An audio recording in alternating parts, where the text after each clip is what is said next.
Nyt on meidän pojat kuule tullut hulluksi. Ne on saanut päähänsä, että minä pärjää enää yksin. Isä! Isä! Ollaan huolissaan susta, kun alkaa olla ikääkin ja asut yksin täällä. Ja... Aika loukkaavaa. Ja niin on. Se oot sinä, joka täällä haisee. Anteeksi? Teräkitjööljy, kuorittu mänty, sahanpuru, pikkusen hikeä. Mä oon Saimi. Jaa, mikä nainen. Skibis.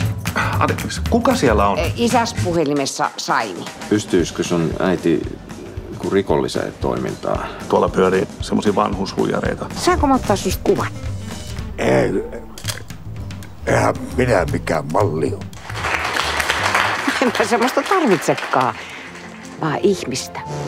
Annetaan elämän päättää reitti. Kruuna vai klaava? No, Klaava, Oikeelle pääseekö tuolla tavalla periin? jossain vaiheessa. Ehkä mä nyt alla vähän ymmärtämään. No, mikä siis on loman tarkoitus? Katsoa pitkään sitä ihmistä, jonka kanssa matkalle on lähtenyt. Kauniisti sanottu.